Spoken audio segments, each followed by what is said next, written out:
Good afternoon, everyone. iTech India welcomes all the participants for today's Regional Distance Learning Seminar Series. We are conducting this session for the North Region ARTCs. Today's topic is ART in adults and adolescents and adherence to ART. And the speaker is Dr. Sachin Karatria. Dr. Sachin Karatria is currently working as a Senior Medical Officer with the Center of Excellence, Maulana Azad Medical College, New Delhi. He has done his postgraduate advanced course in cardiac management from the University of Boston. He has completed the certificate course in clinical management of HIV from the University of Washington. We welcome you, sir, for today's session and request you to start the session. Thank you. Good afternoon, everyone.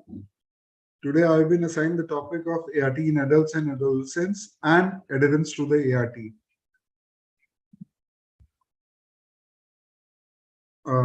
For the session's objective, it would comprise of goals of antiretroviral therapy, principles of antiretroviral therapy, the clinical pharmacology of commonly used ARV drugs, considerations before initiation of ART, and when to start ART in adults and adolescents, monitoring of the patients on ART, immune reconstitution in inflammatory syndrome, or you may call it IRIS, and adherence to the ART. So the first topic we will be covering is ART in adults and adolescents. Antiretroviral therapy, what is the need? It is when it is required, that would be when there is a rapid decline in HIV related to mortality or morbidity due to the wider availability of affordable, more efficacious and less toxic ARV drugs. ART combination of at least 3 ARV drugs from different classes to inhibit the replication of HIV and reduce viremia to undetectable levels. For transformation of HIV infection from being a virtual death sentence to a chronic manageable illness, and ART, which was earlier known as highly active ART or HART, and as combination of ART, that is CART. Now the question arises, what are the benefits of the antiretroviral therapy? Well, there is continued suppression of viral load replication. There is restoration of immune response with increased CD4 count. There is slowing of the disease progression. There is reduced frequency of OIs. And there is improvement in the quality of life and increased longevity. So what are the goals of ART? We have clinical goals, virological goals, immunological goals, therapeutic goals, and preventive goals. Clinical goal is increased survival and improvement in quality of life. Virological goals include the greatest possible sustained reduction in viral load. Immunological goals is immune reconstitution, that is both quantitative as well as qualitative. Therapeutic goals, which are rational sequencing of drugs in a manner that achieve clinical, virological, and immunological goals while maintaining future treatment options and limiting drug toxicity and facilitating the adherence. And the preventive goals include reduction of HIV transmission by the suppression of the viral load. The principles of antiviral therapy targets to the ARV drugs. It is a pictorial depiction of the effect of inhibitors on different receptors by the different ARV drugs. The classes of ARV drugs include nucleoside reverse transcriptase inhibitors, that is the NSRTI, which includes zadovudine, stavudine, lamivudine, abacavir, diadenosine, zalcitabine, and emtricitabine. The NTRTIs or the nucleotide reverse transcriptase inhibitors include tenofovir disoproxil fumarate, that is TDF, tenofovir alfenamide, that is TAF, fusion inhibitors, which include anfivirtide, that is T20. The non-nucleoside reverse transcriptase inhibitors or the NNRTI include nevirapine, efavirenz, delavirdin, rilpivirine, etravirin, and doravirin. Integrase inhibitors or the INSTI include dolutegravir, raltegravir, alvitegravir, bictegravir, and covategravir. CCR5 entry receptors include maraviroc. Protease inhibitors or PI include saconavir, ritonavir, nelfenavir, amprenavir, indenavir, lopinavir, fosemprenavir, atazanavir, tepranavir, and darunavir. Post-attachment maturation inhibitors include ibalinizumab, and these are all available in the national program, which are marked with the asterisk sign, and they are in the bold typings. So what are the inhibitors or the NITIs and their adverse effects? It is present in the flowchart. TDF, which is used as 300 milligram once daily, may have adverse effect with renal toxicity or bone demineralization. Zadovudine, 300 mg twice daily, is in daily use, which may cause anemia, neutropenia, bone marrow suppression, GI intolerance, headache, insomnia, myopathy, lactic acidosis, skin and nail hyperpigmentation. Lamivudine, which is used as 150 milligram twice daily or 300 milligram once daily, may have minimal toxicity or may cause rash, which is very rare. Abacavir, it may be used as 300 mg twice daily or 600 mg once daily. It may show adverse effect with hypersensitivity reaction in 3% to 5% cases, which can be fatal also. It also includes adverse effects of fever, rash, fatigue, nausea, vomiting, anorexia, respiratory symptoms, sore throat, cough, shortness of breath are the respiratory symptoms, and rechallenging after reaction can be very fatal. So never rechallenge any drug.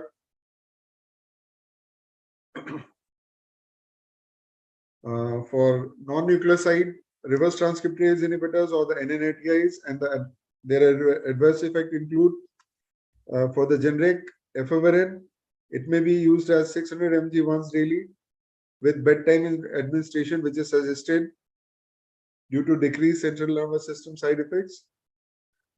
The food-related advice would be avoid taking after high-fat meals, and their adverse effect include central nervous system symptoms like dizziness, somnolence, insomnia, confusion, hallucinations, and agitation, and personality changes.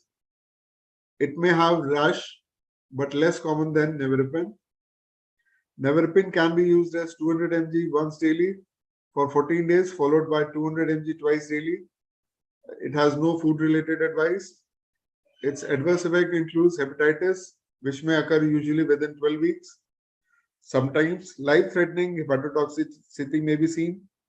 Skin rash, occasionally progressing to severe conditions like Stevens-Johnson syndrome or the SJS, and toxic epidermal necrosis, that is 10. And the patients who develop severe hepatotoxicity or grade 4 skin rashes should not be rechallenged with reintroduction of the nevirapine. Integrase inhibitors, which includes the Dolutegravir at present. It was first approved for its usage by US FDA in 2013. It was recommended by WHO in 2019. NACO Technical Resource Group, that is the TRG, approved its usage since July 2020. NACO recommends Dolutegravir as the preferred drug for treatment of HIV positive adults, adolescents, and children which are aged more than 6 years with body weight not less than 20 kg under the NACP guidelines. DTG is an oral bioavailable INSTI or the integrase inhibitors which have activity against HIV type 1 and 2 infections. The Dolutegravir is currently the preferred drug in the first line as well as the second line treatment. So there are the drug interactions with the Dolutegravir. Sorry, integrase. Okay, integrase inhibitors. I'm sorry. The DTG is the preferred INSTI in the program, which is used as 50 milligram once daily. It may have adverse effects, which are insomnia, The patient may complain with sleep disturbances, which need to be reviewed and managed accordingly. Sedatives may be added with appropriate consultation. And if that is affecting the daily routine of the patient, it may show the adverse effect of headache, which is persistent and affecting daily routine or activities of the patient. The PLHIV may be referred for expert opinion in case of headache. It may cause, Dolutegravir may cause dizziness, tiredness, allergic reactions, and weight gain can be seen, which is a known side effect, and it may require strict monitoring, and information should be given to the PLHIV for all these adverse effects. Dolutegravir can be used as 400 mg twice daily.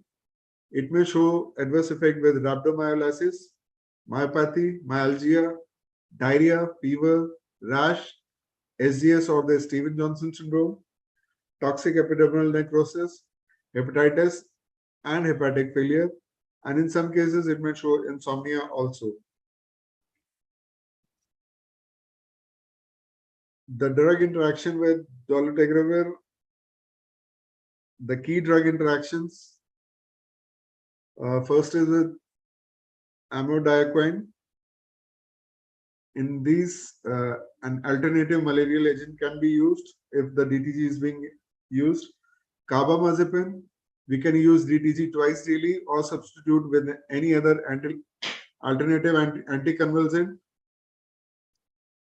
Phenytoin and phenobarbital, we can use an alternative anticonvulsant agent. For dofetilide, use an alternative antiarrhythmic agent.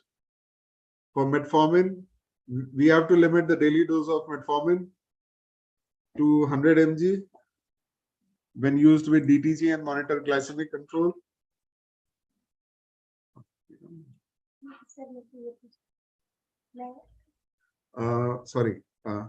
For polyvalent cation products containing antacids, multivitamins, and supplements, we have to use DTG at least 2 hours before or at least 6 hours after supplementation containing polyvalent cations. And for rifampicin, we can use DTG 50 mg twice daily or substitute with rifampicin.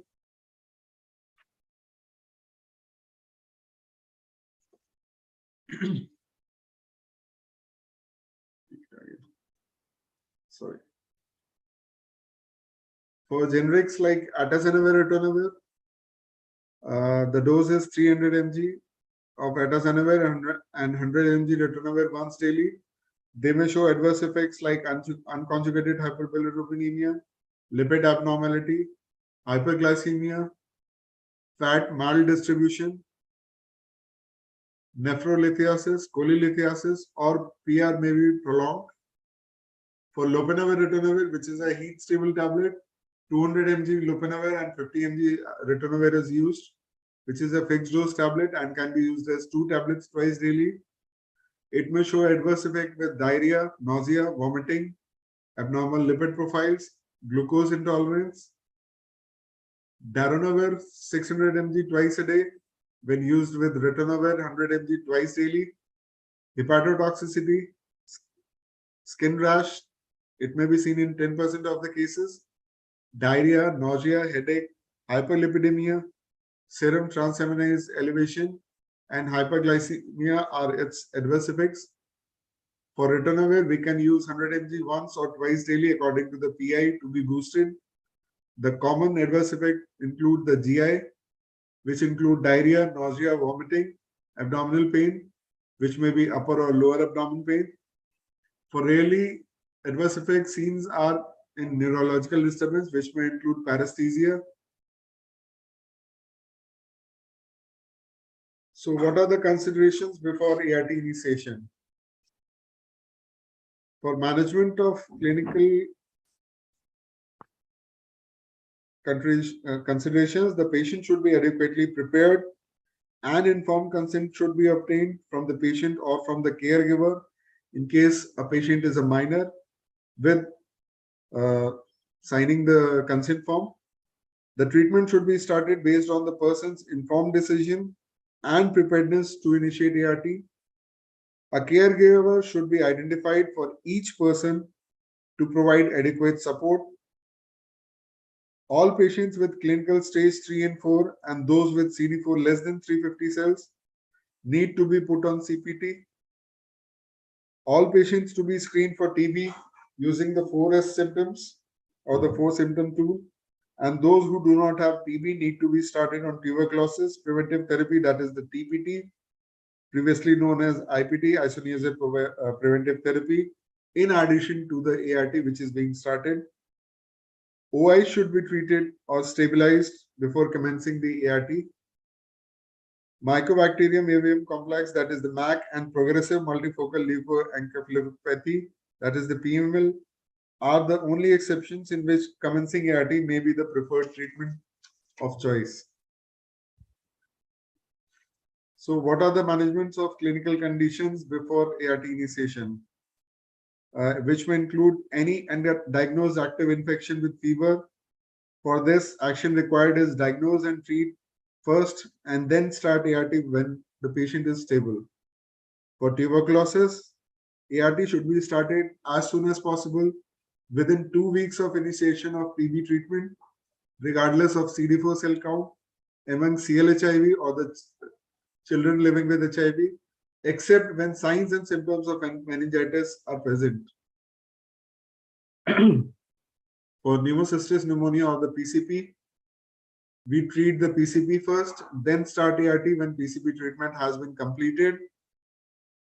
For invasive fungal diseases like esophageal candidiasis, cryptococcal meningitis, penicillosis, and histoplasmosis, we treat esophageal candidiasis first, start ART as soon as the patient can swallow comfortably. For treating cryptococcal meningitis, penicillosis, histoplasmosis first, we start ART when the patient is stabilized or the OI treatment has been completed. For bacterial pneumonia, we will treat the pneumonia first, then start ART when treatment is completed. For malaria, we will treat malaria first, start ART when the treatment is completed. For drug reaction, do not start ART during an acute drug reaction. Acute diarrhea, which may reduce absorption of ART. For this, action required is diagnose and treat the diarrhea first, then start ART when diarrhea is stabilized or has been controlled. For non-severe anemia, that is HB less than 9 gram per deciliter, start ART if no other causes for anemia have been found. HIV is often the cause of anemia, and we will avoid zidovudine in such cases. For evolution of CD4 cutoffs for ART initiation over time, it is a flowchart depiction which starts from 1995 to 2015 until date. Various studies have been going on, which include severe ACTG and CPCRA studies, CIPRA and SMART studies, observational studies, HPTN 052, and Temprano and START studies. Now the question is when to start ART. It says treat all. That is, all people with confirmed HIV infection should be referred to the ART center for registration into HIV care, comprehensive clinical and laboratory evaluation to assess baseline status, treatment of pre-existing opportunistic infections, treatment preparedness, counseling, and rapid ART initiation, preferably the same day unless contraindicated otherwise. We have to start ART on the same day if no contraindications are there. And all the persons diagnosed with HIV infection should be initiated on ART regardless of the CD4 count or WHO clinical staging or age group or the population subgroups. Now the query is what ART to start, FDC and their advantages. Well, the FDCs are easy to prescribe. It shows improved patient adherence, minimizes chances of developing treatment failure. It is an easy drug procurement and distribution. It is more acceptable and it is well tolerated. So the recommended choice of first-line ARV regimen by NACO is DTG containing regimens as the preferred first-line treatment, for HIV positive adults and adolescents and children weighing more than 20 kg with not less than 6 years of age under the NACP since July 2020.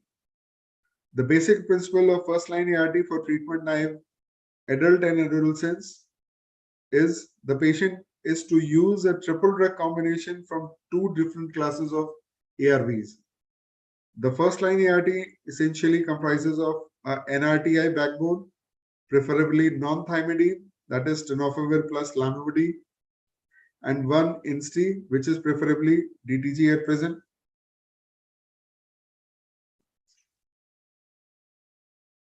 In NACP, based on the evidence supporting better efficacy and fewer side effects, the preferred first-line ARV regimen for all PL-HIV with age more than 10 years of age and weight 30 kgs is as follows. That is tenofovir TDF 300 mg, lamivudine, that is 3TC 300 mg, plus dolutegravir DTG 50 mg regimen as TLD, and it is a fixed dose combination in a single pill once a day at a fixed time every day as per patient's convenience. Now the TLD is a single pill which should be taken preferably at bedtimes, and instances where additional dose of DTG is indicated, they should be preferably in the morning. The patients with severe diabetes and hypertension should be monitored more closely for tenofovir toxicity. The patients starting on DTG should be monitored for blood glucose 6 monthly basis and weight gain on monthly visits with appropriate physical activity, which should be advised to prevent weight gain. The alternative first-line ART in adults and adolescents, the conditions which include are PLHIV with body weight less than 30 kg. The alternative first-line regimen would be abacavir 600 mg plus lamivudine 300 mg 1 tablet plus DTG 50 mg once daily in the morning or any fixed time every day as per the patient's convenience. For the condition of all patients with high above ULN for lab, serum creatinine values, that is to be calculated by creatinine clearance. The alternative first line would include abacavir 600 mg once daily, lamivudine as per creatinine clearance, and DTG 50 mg once daily in the morning or any fixed time every day as per the patient's convenience. For condition of PLHIV on rifampicin containing ATT regimen, the alternative first line would include tenofovir 300 mg, lamivudine 300 mg, plus dolutegravir 50 mg, FDC 1 tablet once daily in the morning or any fixed time every day as per patient's convenience, plus the additional dose of DTG 50 mg, which is to be provided 12 hours after taking their regular dose of FDC until 2 weeks after completion of ATT. For condition where women of childbearing potential who do not wish to take DTG-based ART after adequate and optimal counseling, the alternative regimen would be tenofovir 300 mg, lamivudine 300 mg, efavirenz 600 mg. If efavirenz is contraindicated, which may include HIV-2 or HIV-1 and 2 in the test with prior NNRTI exposure, then tenofovir 300 mg, lamivudine 300 mg with lopinavir 200 mg and ritonavir 50 mg twice daily may be used.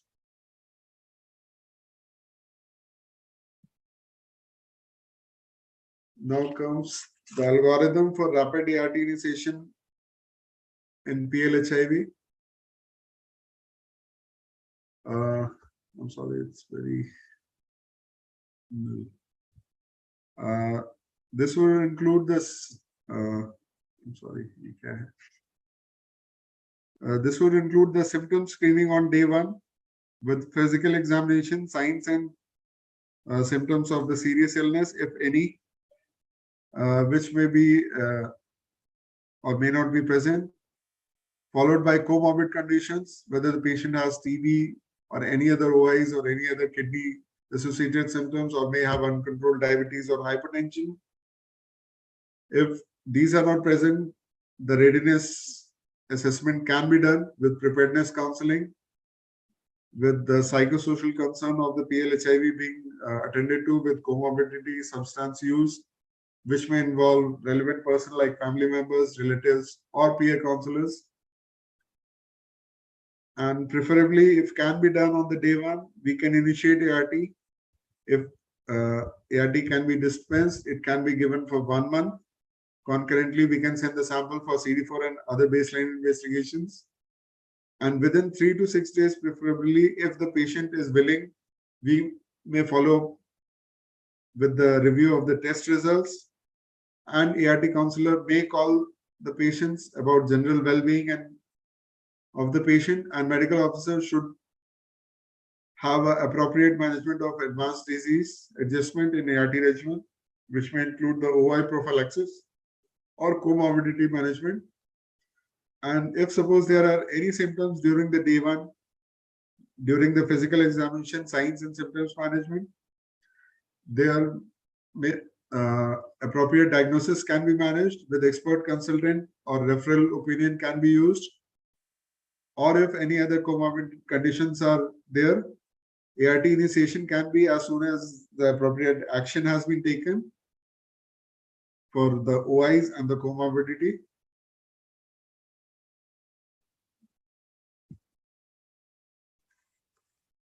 As I was telling, the physical examinations in signs and serious illnesses, if they are present, we can follow up with the appropriate diagnosis, management, and expert and referral opinion. Also, for the comorbid conditions, if it is present, we can follow with the same procedure of diagnosis management, expert consultation, and referral. Followed by ART initiation as soon as the appropriate action for the comorbid condition or the opportunistic infection has been managed. So for the monitoring of the patients on ART, the monitoring would include the follow-up and monitoring, which are essential in patients initiated on ART to track clinical progress, monitor well-being, and to identify any adverse drug reactions and toxicities. ART monitoring also includes clinical monitoring and laboratory monitoring. The clinical monitoring includes monitoring of the adherence to the ART as well, which may be done by pill count and follow-up of date of the patient.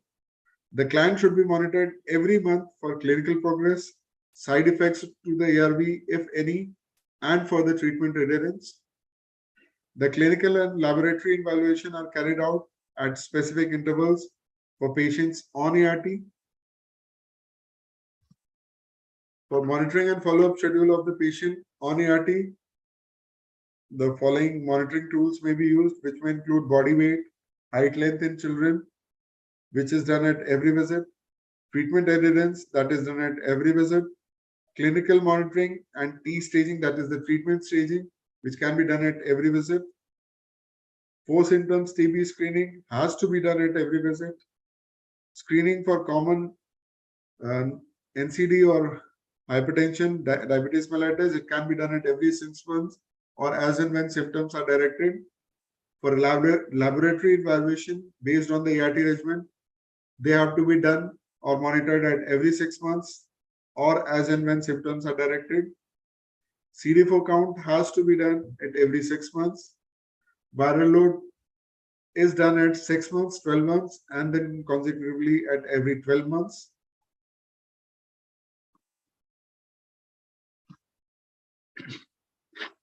For clinical monitoring, by monthly clinical evaluation, body weight, overall well-being, any new symptoms or signs, 4 symptom screening for TB at every visit, which has already been discussed, monthly treatment adherence evaluation, pill count, self-reported adherence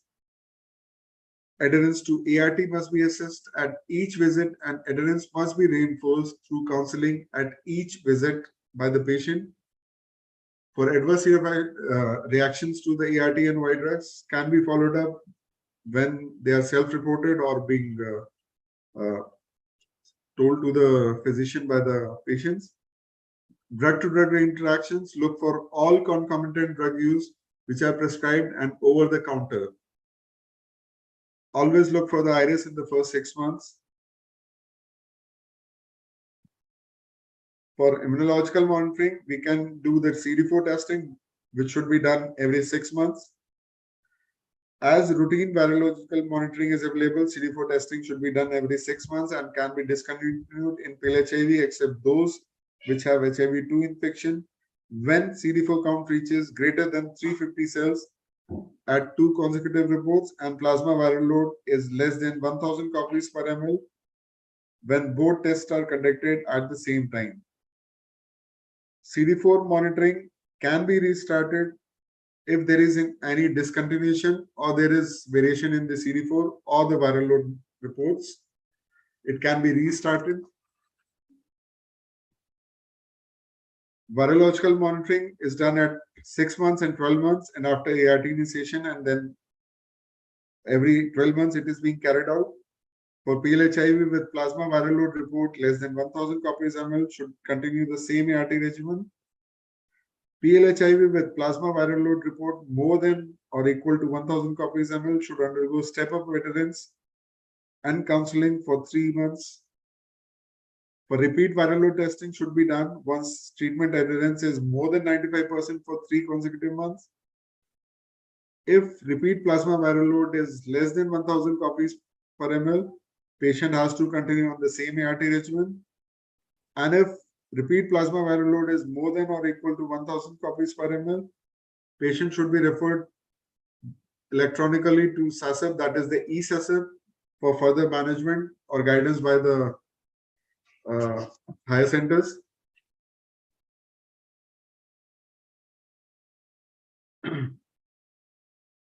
For laboratory monitoring, as it is in the chart, for all patients on ART, we need to do CD4, hemoglobin, TLC, DLC, ALT, that is the SGPT and serum creatinine once every 6 months.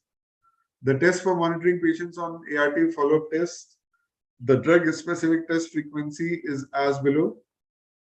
For tenofovir-based ART, serum creatinine and urine for protein is done at the baseline and at every 6 months and then followed up every 6 months with continuation.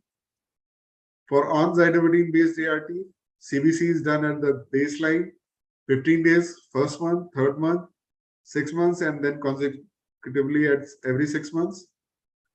For efavirenz containing ART, lipid profile is done at the baseline and at every 12 months. For atazanavir containing ART, LFT and lipid profile is done at the baseline and 6 months, followed up every 6 months. Lopinavir containing ART, we do lipid profile and blood sugar at baseline at 6 months and then again at every 6 months. Dolutegravir containing ART, we do ALT, that is the SGPT and blood sugar at baseline, followed by 6 months and then every 6 months. So for stable adults and adolescents more than 10 years of age, what is the definition?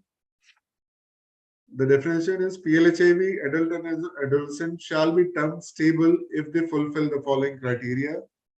That is, they are on ART for at least 6 months. They have no adverse effect of ART that require regular monitoring. They have no current illness or OI or any other medical condition that requires management or regular monitoring. For suppressed viral load, in absence of viral load monitoring, rising CD4 cell count or CD4 cell counts exceeding 200 cells and adherence more than 95% consecutively over the last 3 months. For immune reconstitution inflammatory syndrome or the IRIS, the working definition is the worsening of the signs and symptoms due to known infections or the development of disease due to occult infections within 6 weeks to 6 months after initiating ART with an increase in CD4 count. This is a condition that can occur shortly after a person starts ART for the first time. IRIS is a spectrum of clinical signs and symptoms resulting from body's ability to mount an inflammatory response associated with the immune recovery. The risk factors for the IRIS include the people with CD4 cell count below 100 cells per cubic mm before starting the therapy. That is with the lower CD4 count at ART initiation, or lower CD4 is to CD8 ratio at ART initiation. Risk factors include people with rapid initial fall in HIV viral load due to therapy. It also includes people with diagnosis of another infection before starting therapy. The closer the appearance or diagnosis is to starting therapy, the higher the risk or the shorter interval between OI therapy initiation and ART initiation. Severity of TB disease, especially high pathogen burden and short interval between initiation of ATT and the ART. Risk factors include the male sex, younger age, higher HIV RNA at ART initiation, and genetic susceptibility. The categories of iris and diagnosis include unmasking, which include the antigen target of viable replicating infective antigen. The paradoxical category includes the dead or dying organisms. The autoimmune category includes the host, the malignancies, which may have the antigen target of possible tumor or a self-limited pathogen. The unmasking iris refers to, for example, the initial clinical expression of active TB occurring soon after ART is started. The paradoxical iris refers to, for example, the worsening of TB clinical manifestations after the initiation of ART in patients who are receiving anti-TB treatment. Iris should be diagnosed by excluding the following, which includes the active OI or the opportunistic infections, the treatment failure, the side effect from any ARV drug, or the failure to antimicrobial.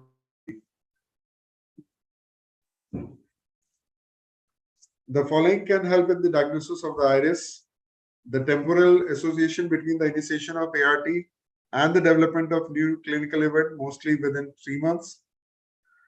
Typically, the iris occurs within 2 to 12 weeks of the initiation of the ART, although it may present later, usually between the 6 weeks to 6 months.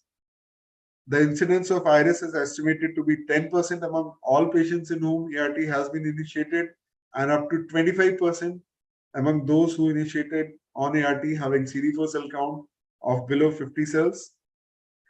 The unusual clinical manifestation in patients responding to ART include the following: unexpected localized disease, for example, lymph node, which may have appearance or enlargement and or without suppuration, or involving liver or spleen, or development of pleural effusion. The exaggerated inflammatory reaction, which may include severe fever with the exclusion of other causes. The painful lesions, atypical inflammatory response in affected tissues, which may include granulomas, suppuration, or necrosis. The perivascular lymphocytic inflammatory cell infiltrate, the progression of organ dysfunction or enlargement of pre-existing lesions, development of or enlargement of cerebral space occupying lesions after treatment, which may include cerebral cryptococcosis or toxoplasmosis. It may also include progressive pneumonitis or the development of organizing pneumonia after treatment of pulmonary TB or PCP. It may include onset or worsening of the uveitis or vitritis after the resolution of CMV retinitis. It may include fever or cytopenia after treatment of the disseminated MAC infections. For iris management, for mild form with ongoing ART, it needs only the observation. For localized iris with ongoing ART, we may have local therapy such as minor surgical procedures for lymph node abscesses, which may be drained. As per system involvement, we may need neurological or respiratory intervention. In most of the situations with ongoing ART, recognition and management of the ongoing infection can be done. Antimicrobial therapy is required to reduce and to eliminate the triggering pathogen or the antigenic load. The reconstituting immune reaction to non-replicating antigens, no antimicrobial therapy is required. For temporary cessation of ART must be considered only if the potential life-threatening forms of iris may develop. We can have use of short-term therapy with corticosteroid or non-steroidal anti-inflammatory drugs to reduce the inflammation.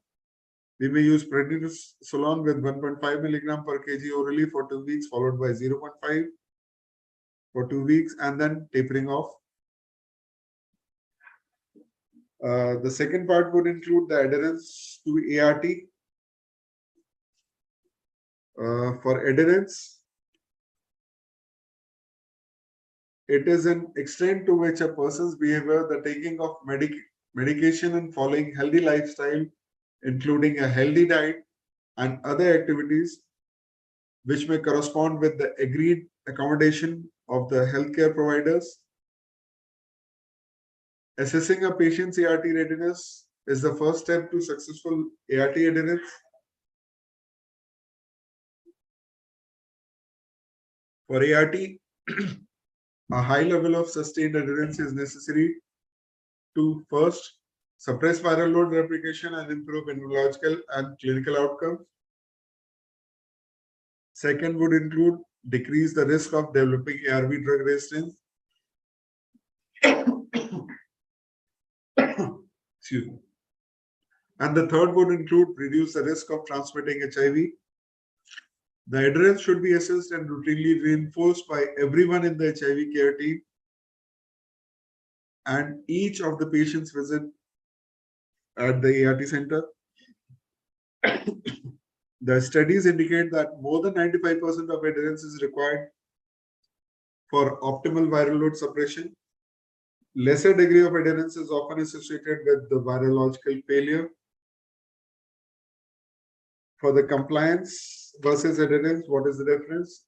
The adherence differs from the compliance in manner that compliance is the extent to which the patient's behavior matches the prescriber's advice.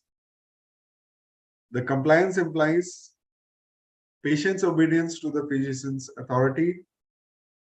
Adherence signifies that the patient and physician collaborates to improve the patient's health by integrating the physician's medical opinion and the patient's lifestyle, values, and preferences to the care.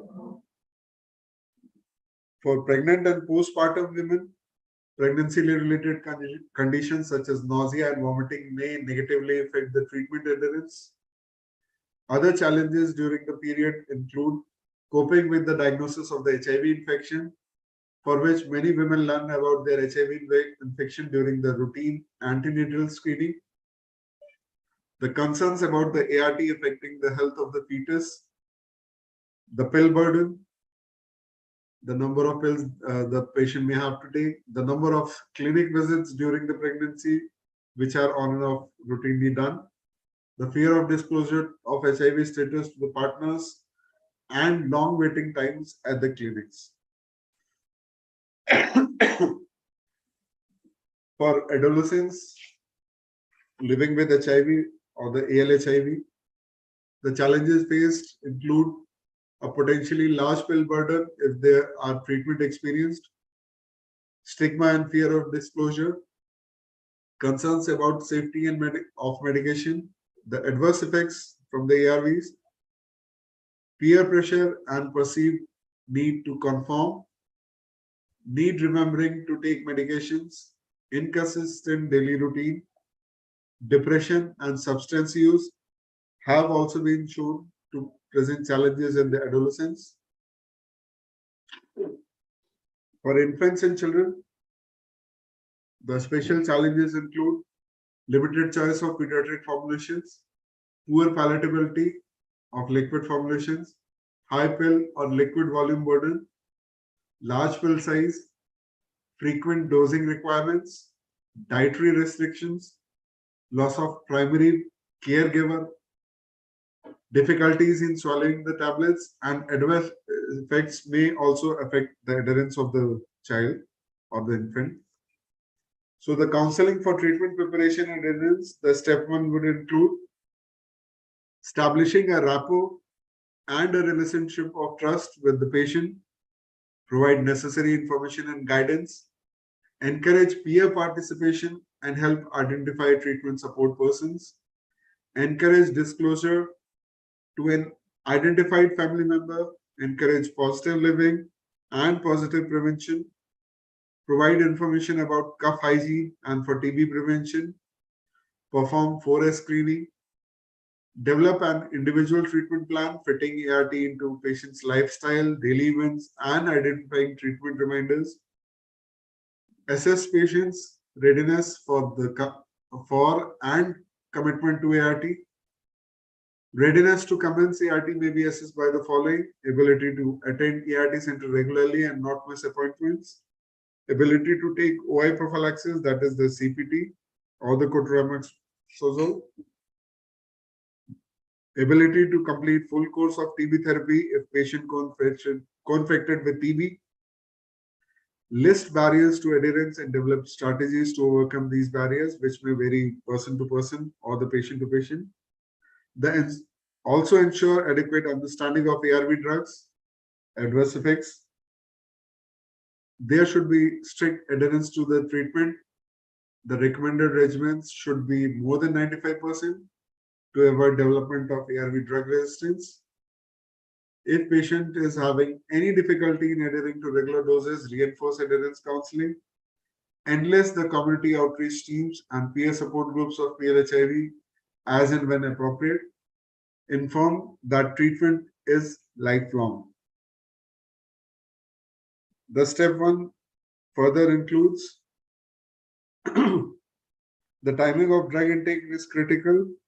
For example, drug taken twice daily must be taken every 12 hours, whereas drugs to be taken once daily must be taken 24 hours interval.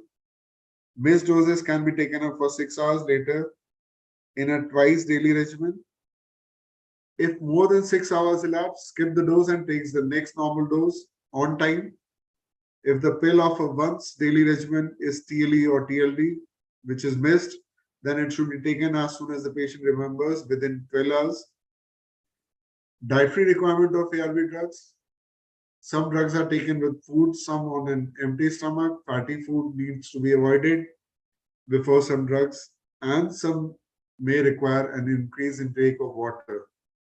The side effects of the drug must be explained to and understood by the patient before commencing ART. Consider giving an information sheet to the patient about the ART regimen which they are taking. People on ART need to continue using condoms regularly and practice safe injection drug use by the drug users. Other medications which include herbal or traditional products may interact with ART. Patients need careful counseling about which medications are allowed and which are not to be with their ART. Regular clinic attendance for monitoring of efficacy, side effects, and adherence is very essential. For step 2, counseling in one or more individual sessions. Help the patient explore his or her feelings, because many patients are preoccupied with problems related to family, job, relationship, etc., and cannot focus on strict adherence until negative feelings about these problems are sorted out. Many have no private place to store their medicines and are not able to take them in privacy, and are also not wanting others to know their HIV status, which is by far the most common reason for poor adherence by the patients. And the patient must be realistic about whom to confide their HIV status in and how to tell them. It is to the liberty of the patient how they express it to their partners or whom they are willing to disclose their identity. Check for any financial difficulties the patient may be experiencing. For some patient may not follow up because of the sole reason that if they do not have money to travel to the center, or their health may be affected by the poor diet. Help patients develop secondary support systems for themselves. In step 3, solving practical problems and creating a treatment plan, which includes where will the ARV drugs be stored, at what time will they be taken, how will the patient remember, and who will remind him or her to take the medication if he or she forgets. What will the patient do if his or her normal routine is interrupted? A time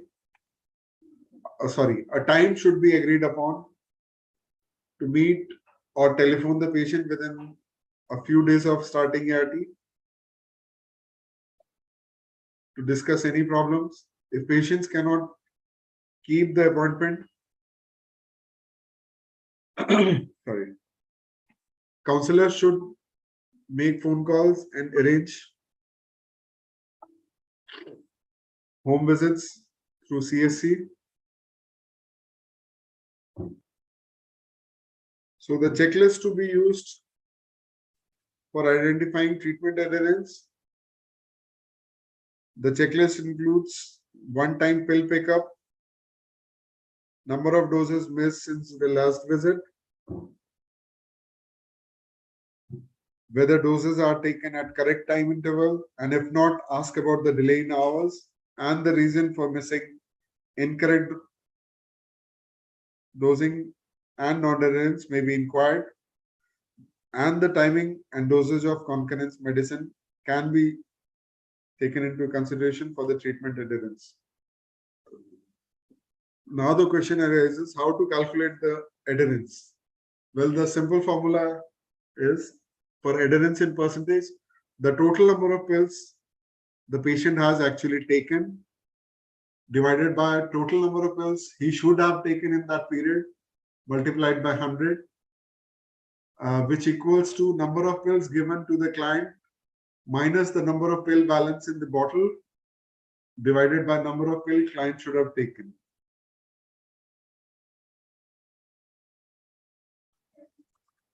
For example, tablet TLD single pill daily, the number of pill balance is 9. Patient returns on 28th day.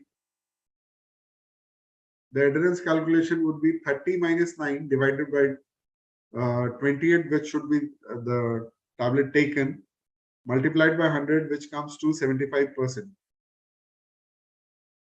Another example would be tenofovir lamivudine plus atazanavir ritonavir regimen, TL once a day, atazanavir ritonavir once a day.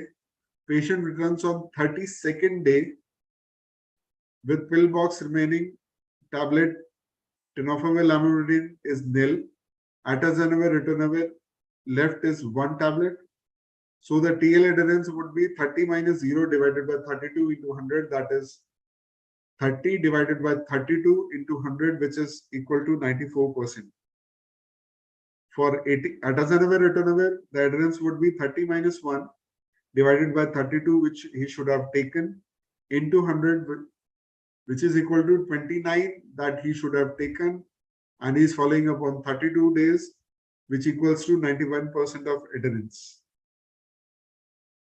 Whenever a combination of two separate drugs is given, calculation has to be done for individual tablets, and whichever adherence is lower, that has to be considered for reporting purposes as overall adherence.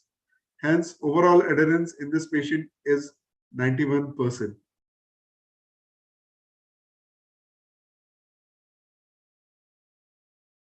Shweta ji? Yes, sir. Thank you, sir. Participant से अगर कोई questions है तो आप mic unmute कर सकते हैं या तो फिर चैट बॉक्स में भी लिख सकते हैं.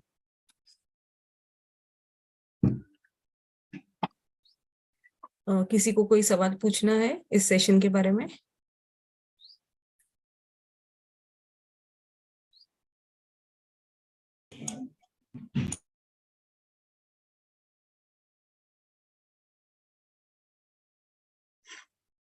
Sir, I don't think there are any questions. Thank you so much for facilitating this session. So can we quickly run the feedback poll?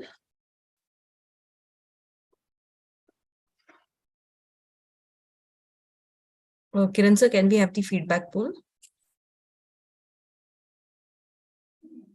Thank you. Participants are requested to please attempt the feedback poll. इसमें 4 सवाल दिए गए हैं. ये चारों सवाल के please जवाब दे दीजिए. आपको आंसर सिलेक्ट करना है स्क्रीन पे.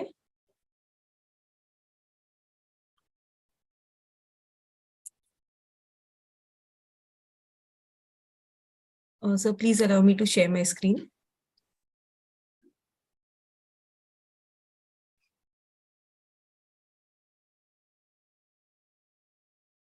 Should I stop now? Screen ji, sir.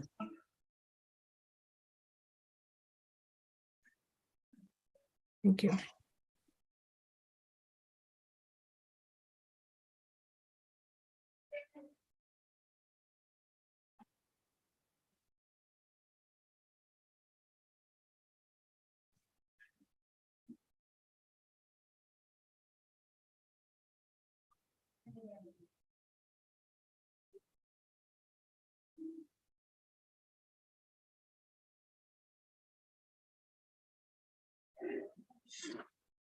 काही सांगितलंय ना तुला एकदा.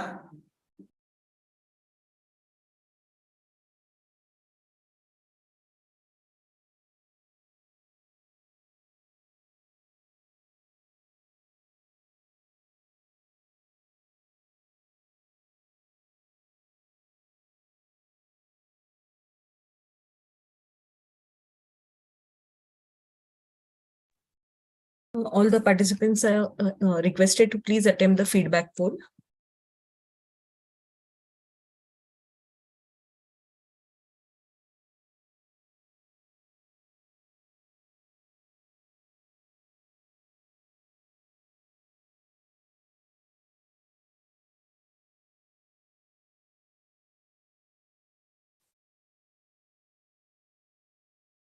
Kiran sir, we can end the feedback poll now.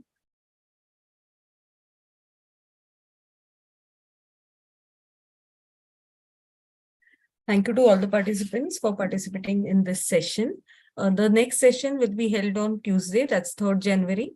The session will be held from 2 to 3 p.m. and the topic is Advanced Disease Management in PLHIV and Prevention of Opportunistic Infections.